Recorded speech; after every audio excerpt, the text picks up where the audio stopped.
What's up, everyone? This is Mixed Frequency. I'm Xzavier, I'm Deja. and we're going to once again talk about something that we felt like Googling. Um, so, this week is, of course, my week as I'm doing the intro. And I decided that last last session was kind of dark, could be a little bit frustrating. So, I wanted to talk about something a little bit more lighthearted, and that is anime.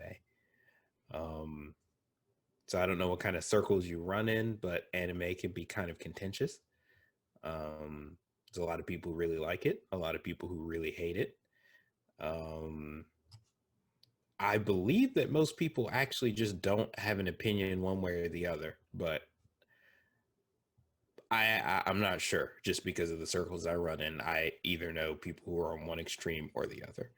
Hmm. Do you have anything to say on that, Deja? I feel like you'd have a better. Um, Thinking about it, I guess you could say that it is just either you like it from what I see. Either you're really into it or just like it's whatever type of a thing. Yeah. Personally, I guess in my circles, I don't really see a lot of people like bashing it, I guess you would say. Mm-hmm. It's just they're either really big fans or they're not into it.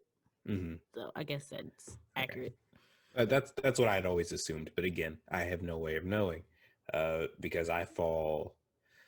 I'm not gonna say firmly, but I tend to be. I do like anime. It's see, you're giving. I think you're pretty solidly. You don't know. I'm on the okay. From my perspective, I'm more towards the low end of the anime enthusiast spectrum. You think? Well, It's okay. because I know people who are like, Level 10 uh, out of 10. exactly, right. Got you. Or I have known people who are like that. And even those, there's still like two or three layers of enthusiasm between the top person and me. So Okay. that's why but that being said, broadly, I do like it.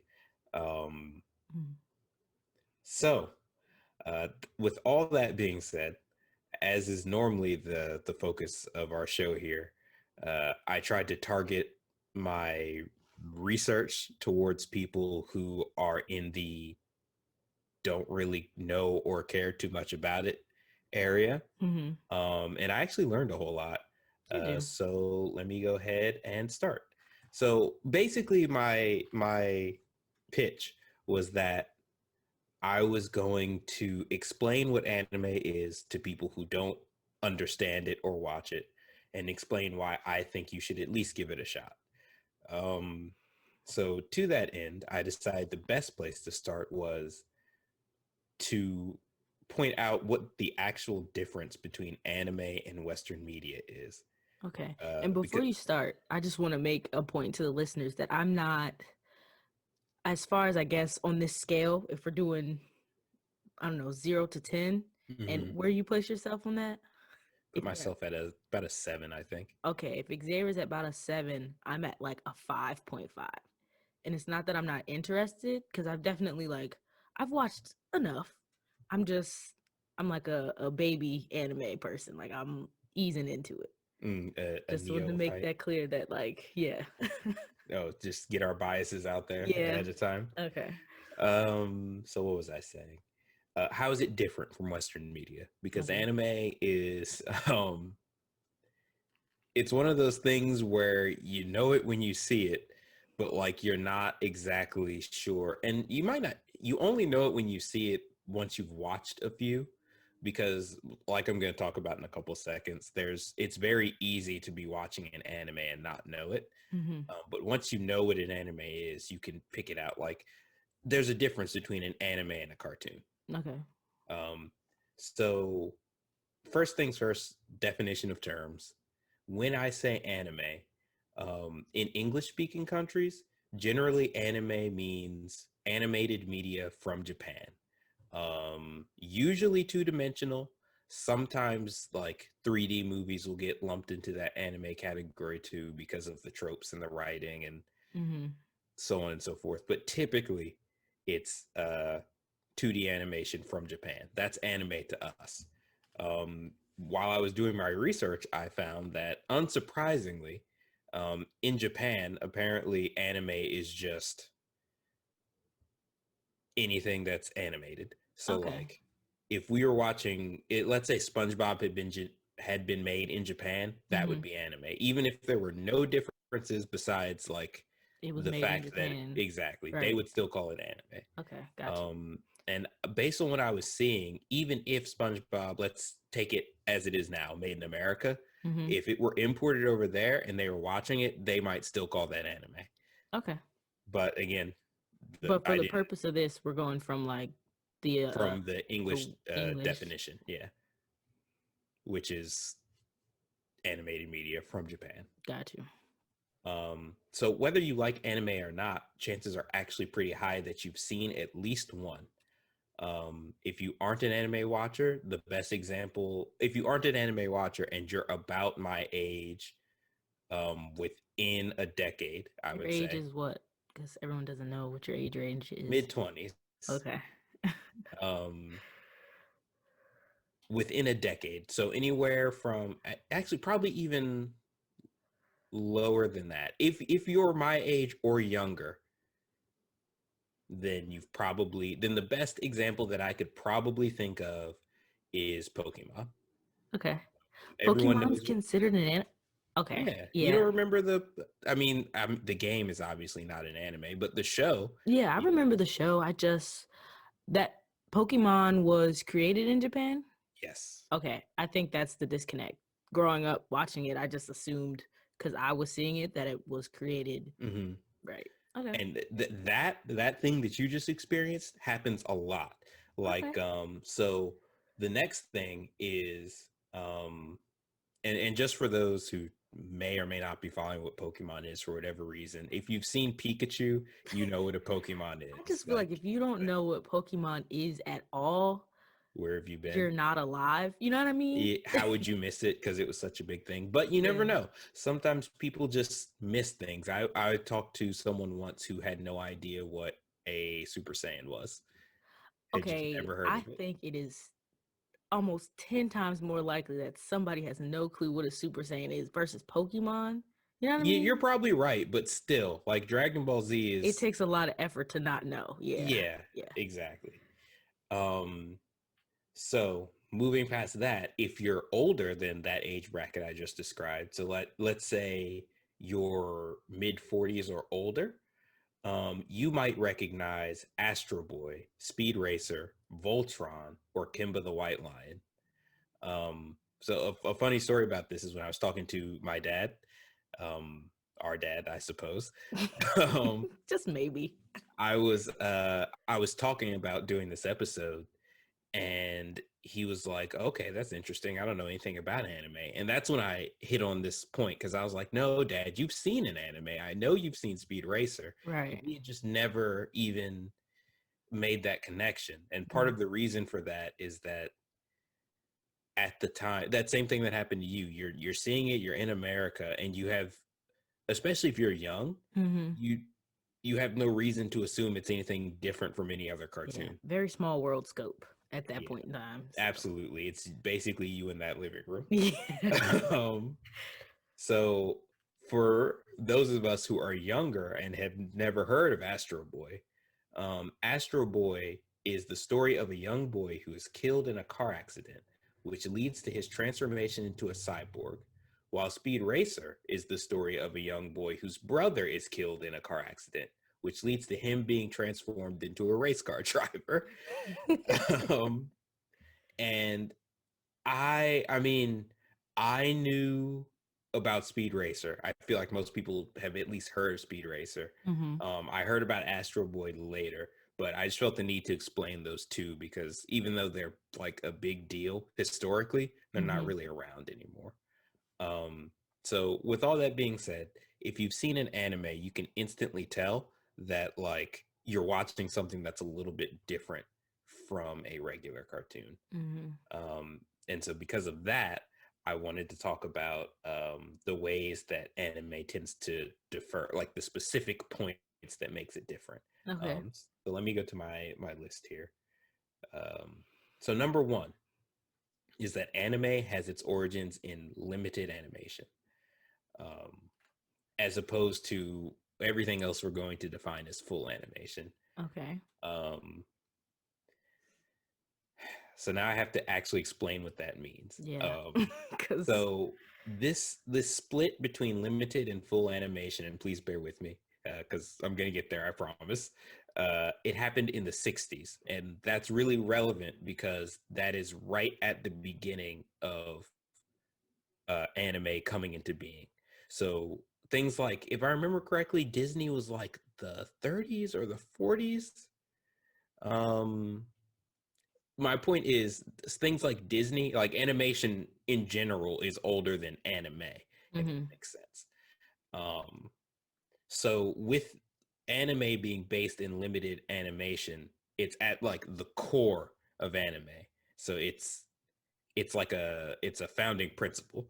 Okay. Um, and because of that, it changes. That's what makes it so different. Um, so limited animation is a type of animation where basically you use less frames. It's basically a time saving technique. So this happened with Astro Boy and Mm-hmm. its legendary creator Tezuka Osamu. Mm-hmm. Um, and this is really lazy of me, unfortunately, but uh, the Japanese have a tendency where if you're giving a name in Japanese, Mm-hmm. they put the last name first Mm-hmm. because of cultural things. Mm-hmm. Um, so that leads to when you're looking up sources in English about people, I personally am never sure which name is their first name and which name is their It's last not. name because Gotcha. you don't know if whoever translated it just left the convention there or if they swapped it. And that changed. There seems to be no standard. So just know Tezuka, that's this guy. Osamu, also this guy. Okay. Um, so when Osamu set out to create Astro Boy, he did so realizing that creating an original frame for each second of animation wasn't necessary. Um, so he realized that um, it like you didn't have to do that and have it still be entertaining. Mm-hmm. So if we look at 2D media as a spectrum of movement, from the least movement being like still paintings Mm-hmm. and illustration, and the most movement being like full animation, Mm-hmm. something like the Iron Giant, Yeah. Okay. um, Okay. Okay. I'm following now. I got you. then you would place anime on okay, you would place anime somewhere in the middle. So the way I was like conceptualizing it is if on maximum stillness, like I said, paintings, Mm-hmm. step up, you have comic books because it has Mm-hmm. the panels. Then right after that, you have anime. Then Mm-hmm. after that, you have regular cartoons and animation. Mm-hmm. Then you keep going until eventually you're just filming. Got you. That makes sense. Okay. Yeah. Um, so this innovation is like I said, it's the core of what anime is compared to anything else. And Mm-hmm. that's why Osamu Tezuka, see, I did it there. I flipped them because I didn't take the time to actually research which one's his first name, unfortunately. Um, but that's why he holds the title Father of Anime, because Astro Boy was the first one. He made that. And in doing so, he founded anime. Okay. Um, All right. makes sense. Yeah. And I believe this is a YouTube link to the Astro Boy trailer, which I will send to you now. And I'm not sure how I'm going to handle this in post, but if you could just take a look at that so we'll be on the same page.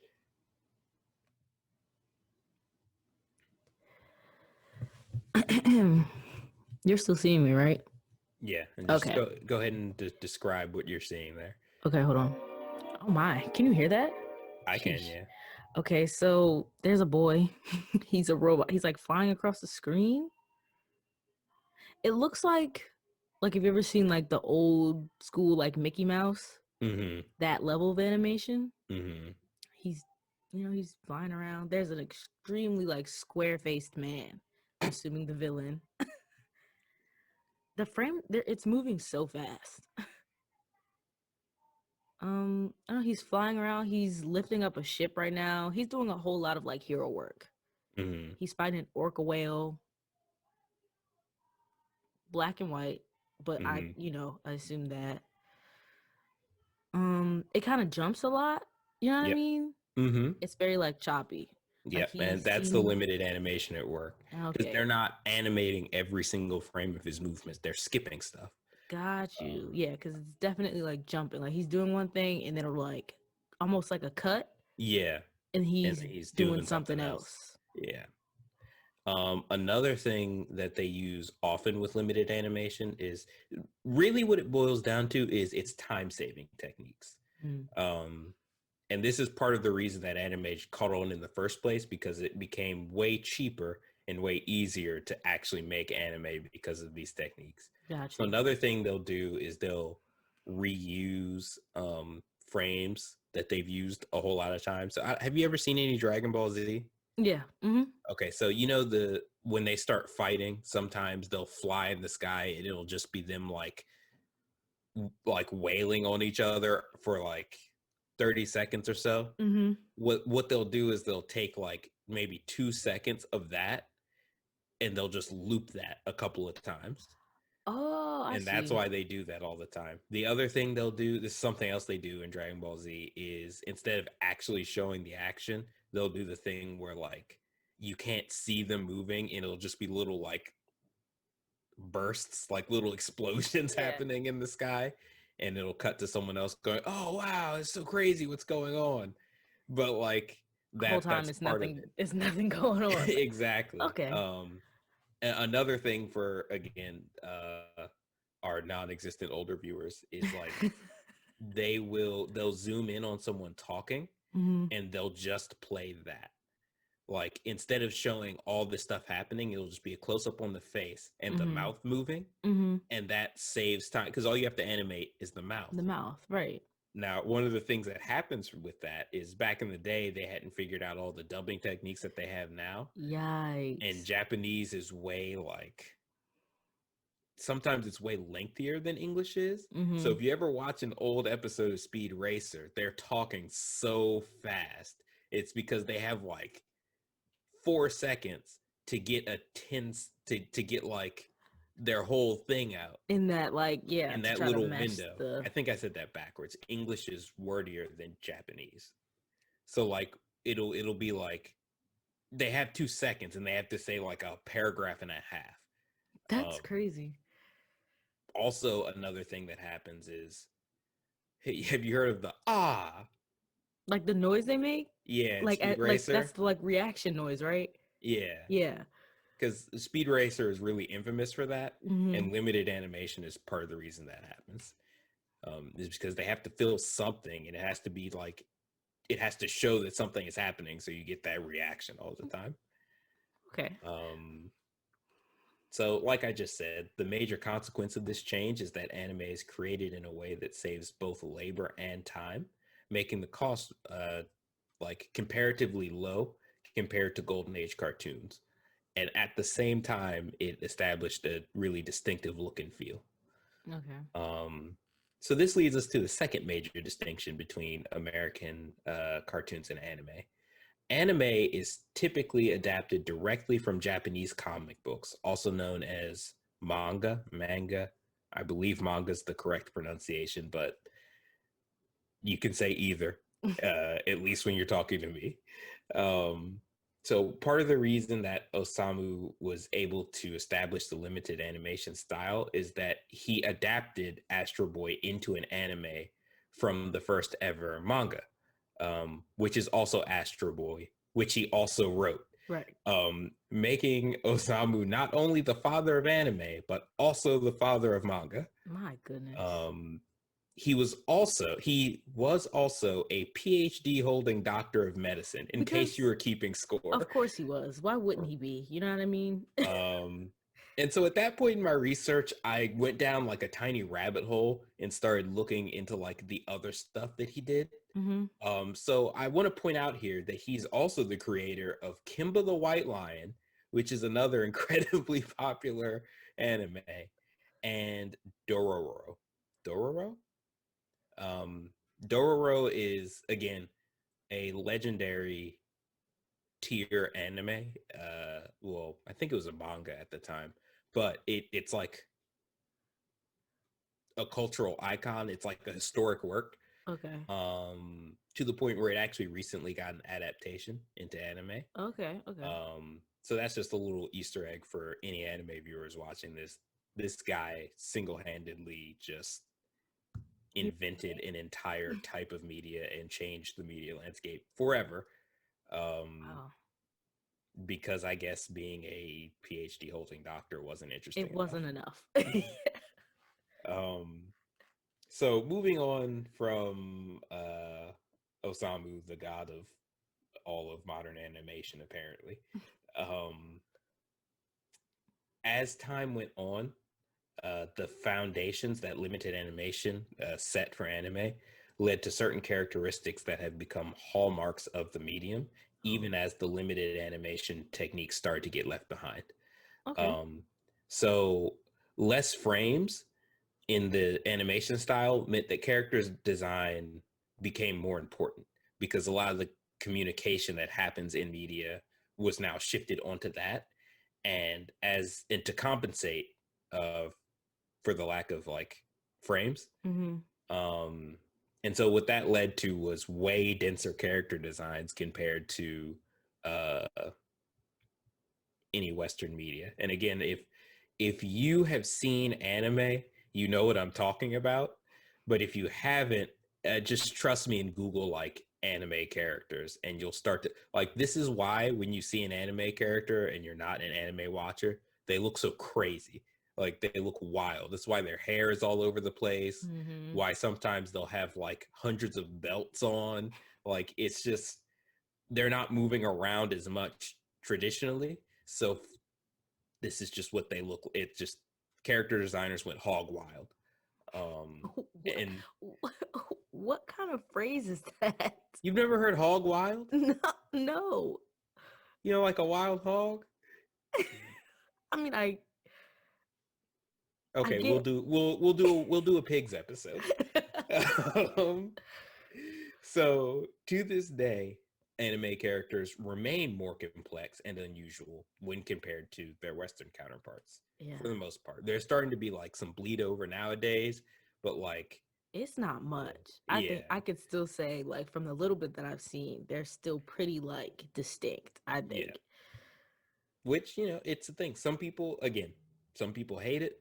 Some people think it's really cool, but at the end of the day, that's where it came from. Right.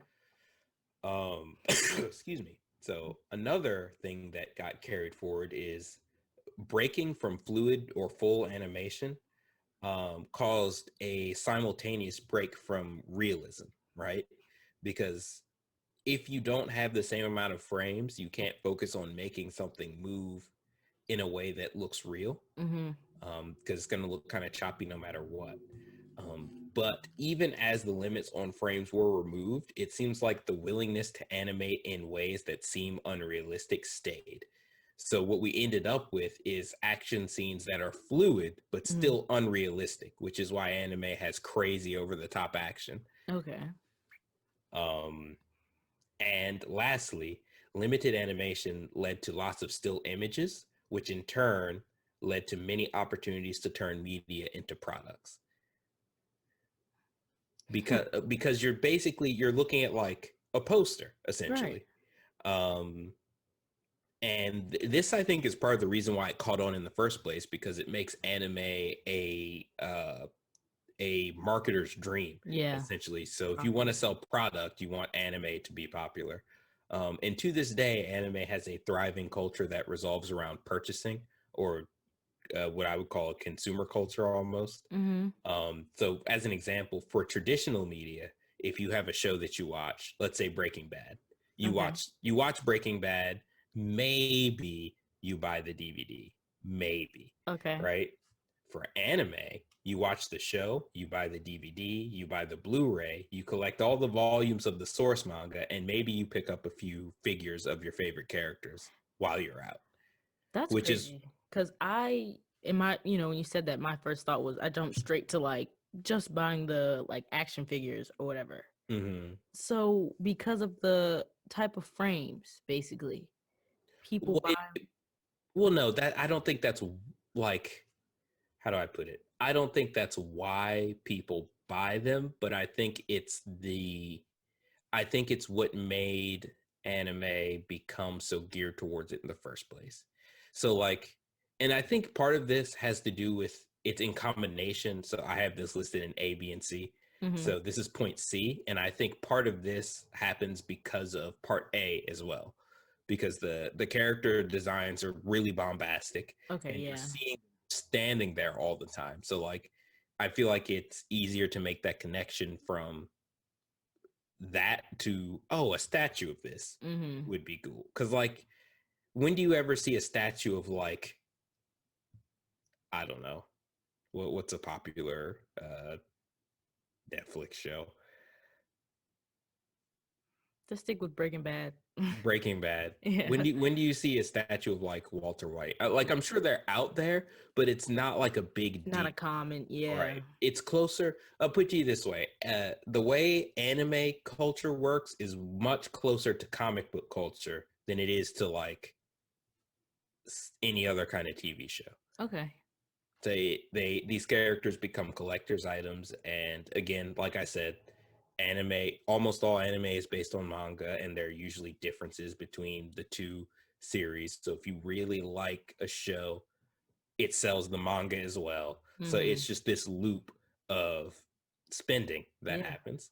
Okay. um, and so those, as far as I could tell, those are the three main things that make them different, at least technically. Mm-hmm. um, Obviously the tropes are different, but we'll talk about that later, because I have a whole spiel to go into about tropes. So we'll just move on for now. Mm-hmm.